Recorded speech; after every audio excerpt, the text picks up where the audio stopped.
izabrane i sabrane, ako Radomir možda više voli da kaže sabrane, zbog toga što se svi ostalih izabranih nekako u predgovoru odriče, a možda je zanimljivo i da čujemo prije nego što čujemo poeziju, kako u današnjoj Crnoj Gori gdje dominira neka opšta grabež, kako je to da se neko nečega odriče. Evo da prvo izvinim Stanka, prosto da zahvalim što ste došli, nije lako po ovoj čini, pored izazova kafićima i na moru doći da se sluša neke poezije, gotovo nije normalno. Jedna stvar. Druga stvar, Vojko, evo vidite šta urade, kako mogu kritičari da budu vrlo neprijatni, da vam u stvari, da vam onemoguće da radite ono što ste htjeli. Ja sam htio da čitam pesme, ali sad kad je Vojko tako lucidno raščinio sve to, raščitao, pokazao, raščarao, kako ja sad, ako čitam to sad već je malo deplasirano, ne znam da li ima mnogo smisla posle tog njegovog zaista zanimljivog čitanja. Ja sam izvinim, Stanka, ti si pitala da li ja... Šta sa onim pjesmama izuzimajući ove iz vezanog stiha, pošto su u ovoj zbirci sve pjesme slobodnog stiha, šta se njima? Znači, ako ih neko otuđi, da li mislite da je dozreo danas u Crnoj Gori da ih otuđi? Na koje pjesme mislite? Na koje nisu ušli u gradivo, a prisutne su ostalih 15 zbirci. Ja sam to napisao da se tih pesama odričem i ja nemam nikakve nadležnosti. Može svako da ih razume se objavljuje i koristi način koji god želi, uključujući i mene. Tako da su one potpuno slobodni stihovi. Za razliku od ovih koji su na neki način ovdje zarobljeni. Eto, znači ja ću malo, trudit ću se da što kraće čitam, ipak da prođem kroz sve ove knjige, ne znam da li je to moguće, ne znam koliko imamo vremena, ali prosto da se neki utisak stekne da evo te prve knjige koja se zove Britva, pa prva pjesma, uvodna pjesma u tu knjigu, ima jedan moto, hlebnikov, sred zvezdanih hlebnih paša, poleteću ne s molitvom, poleteću mrtav, strašan, skribnim oblivenom britvom. Britva. Oštrivo od zarđavog čelika, od nepojavnog prkosa. Crno i žuto od duvana, od zelene jasenove kore, od konjskog kopita i hljeba.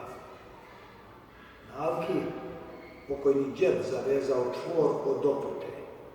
Nikada nisam saznao zašto, ali me danas taj obični čvor od opute uči kako da se zavežem u čvor, kako da izdržim, kad srce od zarđavog oštriva, od nepojavnog prkosa, odsjecam komad po komad života, dio po dio vječnosti i tako gradi našu vječitu smrt. Evo iz narodne knjige govorilo se na pesmi, dolazim sa one strane, dolazim iz onog dijela svijeta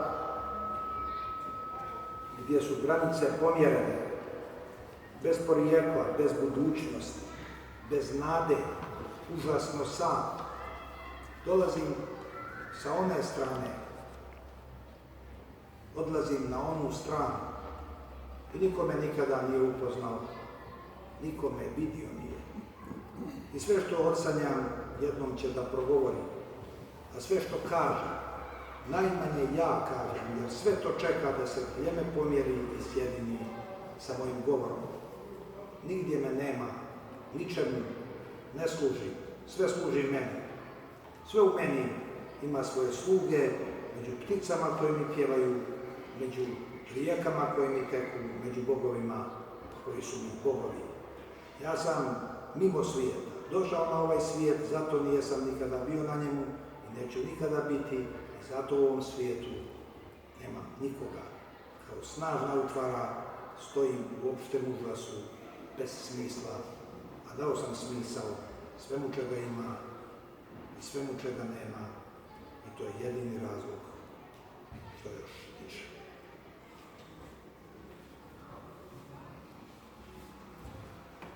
Evo uvodna pesma u knjizi Presad. Kasno je da se išta popravi. Pregledao sam dušu. Kasno je da se išta popravi.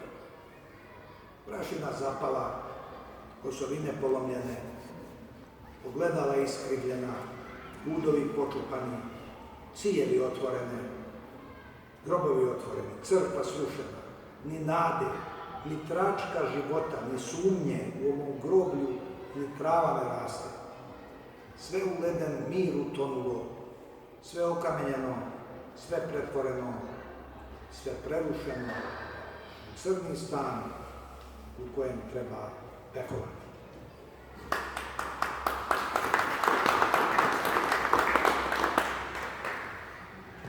Ovo iz pesme iz knjige Primalni krik. Ko smije u ovu tamu? Ja ovdje. Ko smije, neka zagrize. Vratih se ovamo, ali vratit ću se i onamo gdje je ugodnije meni, nepopravljivom meni koji sam. Koliko vremena ostavih da oči otvorim, koliko straha nađoh na putu do tebe. Neka mi neko naput stane, neka mi neko nešto kaže, glas mu mora biti grom ili vatra, ako mislim da ga sasluša.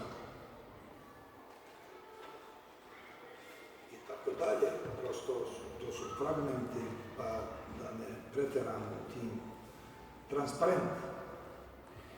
Zver je drugarčina. Kakvih ima kojota. Tigar je nežna srca, krokodil je naivčina, kakvih ima zmijurina. Slon je veliko dete, kakvih ima krokodila. Morski pas je tele, krasi ga duboka samoća, kakva je tu klapa krvoločna kolo zalela. Kakvi su tu slepci kolo zaigrali.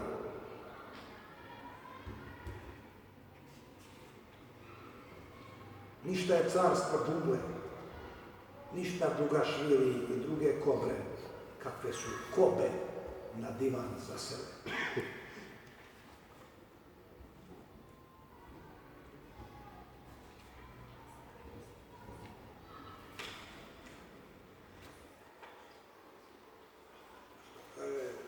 Nisam baš blagovremeno smislio što da čitam, ali evo jedna pesma, stihovi koji govore o konjima draga. 3 godine nisam pisao, tako dugo nisam živao računajući dane pre rođenja. Šta sad da radim, nauči me, da počnem od nogu ili glave. Toliko sam hartije potrošio ni u šta ljubavi. Slavne su salvete kojima sam brisao tvoj znoj, tvoju unutrašnjost. Ostalo neka bude prokleto. Nisam se ni osmehnuo, a lice moje godine izboraše. Koliko samo pisao nisam, kako su odahnuli svi uokolo. Sad evo ponovo halapljivo žvaćem u mastilo umočen papir. Jedem svoju takozvanu misao. Dobar dan, kaže mi prvi konj, trpćući, zaljubljen u stihove koji govore o konjima draga.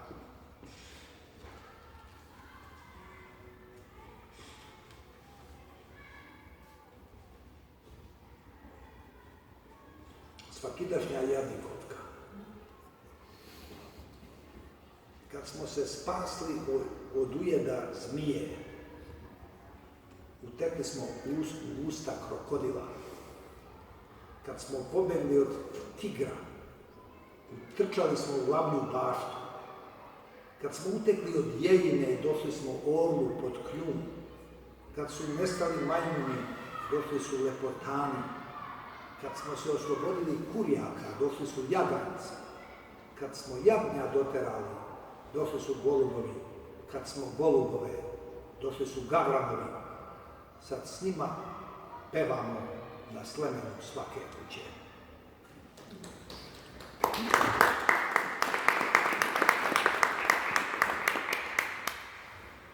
tigrovi. Dva me tigra u stopu prate, uz bok moj se klate. Korača jedan levom dok drugi desnom kreće. Uskladjeno je sa mojim disanjem njihovo preteće klaćenje.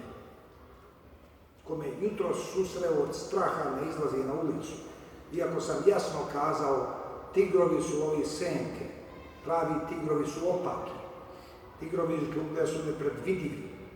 Moji, međutim, ne znaju da pogreše, kodirane su njihove nozdrve. Dok jedan udiše, drugi izduvava svoj divlji zanosni dah. Davno sam slikao na njih, srođeni smo, tako reći, od zajedničkog nam rođenja, a još se nismo dogovorili šta je čiji posao, ko treba da preskoči ogradu, ko da ostane na straži dok onaj treći spava. Evo da pročitam ovu pesmu. Pesnik je Očekujući Varvare. Replika na ovu poznatu Horvafijevu pesmu. Dakle, pesnik je pevao o varvarima koji nikada nisu došli, a svi smo čekali njihov dolazak. Tek što smo odahnuli čitajući pesme o varvarima koji ne dolaze i poverovali da nikad ne dolaze, vidjeli smo ih među nama. Neka svako zagleda u lice bližnjega i nagledat će se lica varvarskog. I da nisu dolazili, među nama ih je bilo dovoljno da ne poželimo više gostiju. Čekajući dolazak varvara, znali smo zapravo da nikada nisu ni odlazili. To i nije neko rješenje.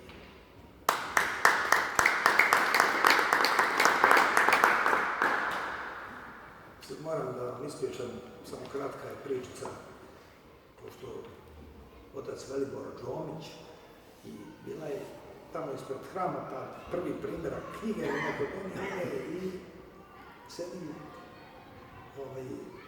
taj otac Branko iz Niša koji je bio sa patrijarhom Pavlom najbliži prijatelji. On je govorio o patrijarhu Pavlu i sad otac Džomić kao onako prijatelji, pa će on meni da malo pohvali. Kaže, sad ću da vidiš oče Branko kako je ovo dobra poezija. I otvori i krene da čita pesmu. I pročita, ali na zadnjem stihu zastane i zatvori knjigu. Sad ću ja pročitati sve. Mislim, izveštaj. Već dugo nikakva dobra da čuješ. Samo se krv sliva niz krovove, iz limenih oluka izvire. Pločnici su umrljani krvlju. Ne pomaže ni Bog više nikome. To nije pročitano.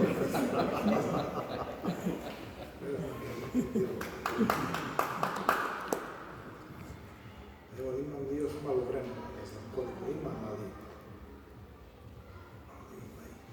Sad ću vas kazati kako Bog obavesti. Doći.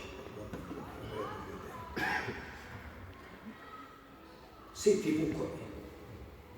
Sad znamo zašto su svi molili riječima sačuvaj nas Bože sitih vukova. Usta im se na prazno stiskaju i jedaju Božiji vazduh koji ne dišu. Čeljust im špljocaju preko nebesa. Ta muzika nas održava u strahu od života. Kolju, ali ne jedu meso i krv ne piju, jer svi su siti i podnapiti.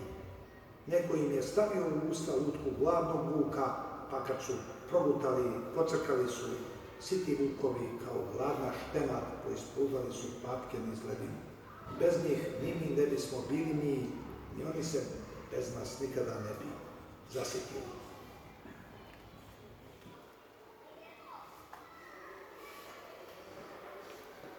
Sad je to knjiga koju je pomenuo Vojko. Neke stvari i ostalo.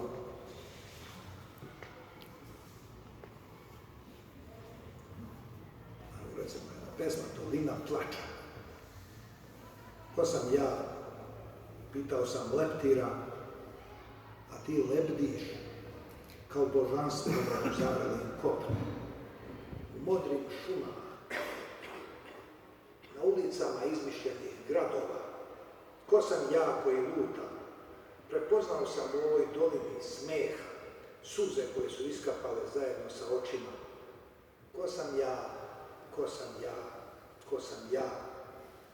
Meteor brži od vlastite sudbine, onaj koji je pretekao vreme, prvi dah novorođenčeta koji će odmah zapitati bližnje, ko sam ja, ko sam ja, ko sam ja.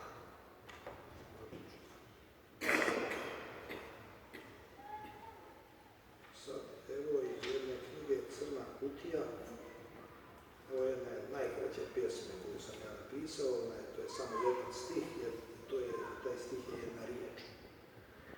A pjesma se zove Ulica Vuka Stefanovića Karadžića. Ima i fusnotu, ali koja je objašnjenje pjesme, ali pročitat ću pjesmu. Abovoga da džeža za je kaleljem na nje oprsta će u frhaca čučuša. Cijela pjesma.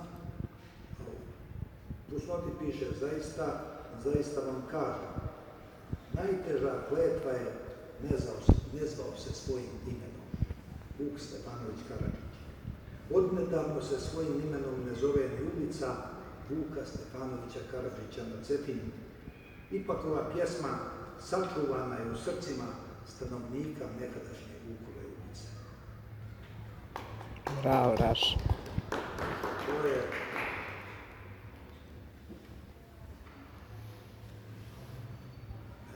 ove knjige Nevidljivi monasi, još u Jerisosu, na domak Svete Gore, upozoravali su nas Grci, zastrašujući nas zapravo nebrojanim izmišljotinama. Na Svetoj Gori rekli su nam, postoje nevidljivi monasi. Pored onih duhovnika koji su još u tijelu, ima njih što se podvizavaju, mada tu nisu odavno. Danas, kad sam se sreo sa nevidljivima, prošao kroz njihove vrtove, ne povrijedivši njihov mir, svjedočit ću i sam rizikujući da priča liči na san. I zaista vam kažem, stvarniji su oni nevidljivi monasi koji kad s vama razgovaraju, ali samo ako stišate radoznalost i ako odagnate sumnju od svega vidljivog, od nebo. Njihova nevidljivost za sad je jedini dokaz da postoje, ali ni naša vidljivost nije naročiti dokaz o našem postojanju.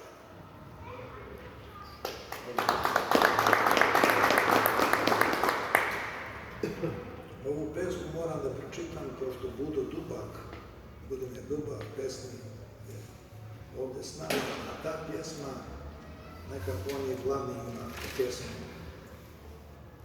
Kako se vino pretvara u vino. Kad je otac Stepan, pošavši po maslinovo ulje,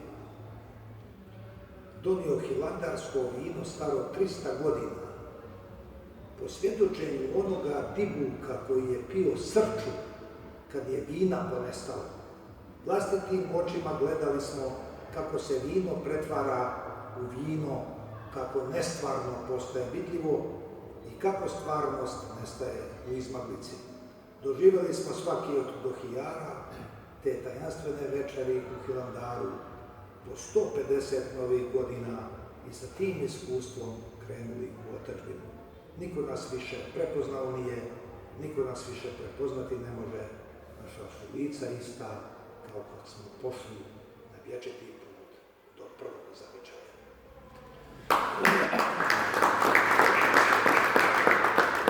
Iz ciklusa Posto, gospodin Kogito, jedna pjesma Jedva. Sanjao je otac Radomir, koji nikada ne sanja, nego javom zastupa snove. Da je sreo kuma nakon 40 dana preko onoga svijeta. Hitro ga je upitao, prođe li? Jedva odgovori Kosto, koji je snove pretvarao u žive riječi, samo jednim zamahom uma u kome nije bilo druge sile osim golih riječi.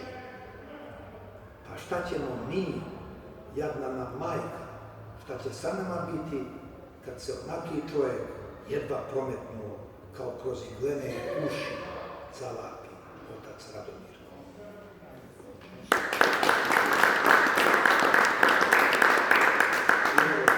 I evo za kraja, ja mislim da je to već dosta vremena bilo. Pesma ova koju je pomenuo Gojko i Stanka, sve ću vas kazati kod Boga. To nije pjesma, to je jedan zapisnik koji je objavljen, vidite, to je jedna agencijska vijest koja je objavljena u svim novinama o tom kako su u trenutku kad su došli reporteri, a ovi su uhapsili neke teroriste koji su bili već upucali neko dijete koje je uspjelo da izgovori posljednje riječi. To je istinita priča, strašna priča. Ja sam, ne znam, tu intervenciju u toj agencijskoj vijesti. Sve ću vas kazati kod Boga. Trogodišnji dečak iz Sirije, čije ime reporteri nisu zapisali. Možda se zvao Isus. Izranjavan i iznemogao, izgovorio je posljednje riječi u lice svojim ubicama. Sve ću vas kazati kod Boga. Ako je trogodišnji svedok već izašao pred lice pravde, svršeno je sa ovim svetom. Kazna ne može mimoići ni nevine kojih nema, ni krivce među kojima su i nevini.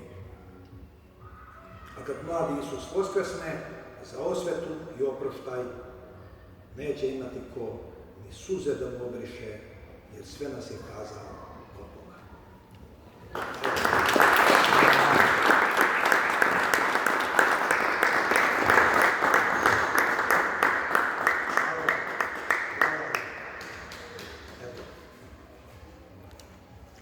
Hvala i vama, Radomire, na divnoj poeziji koju ste večeras podijelili sa nama prvi put u Narodnoj biblioteci Budve. Da li neko iz publike ima pitanja?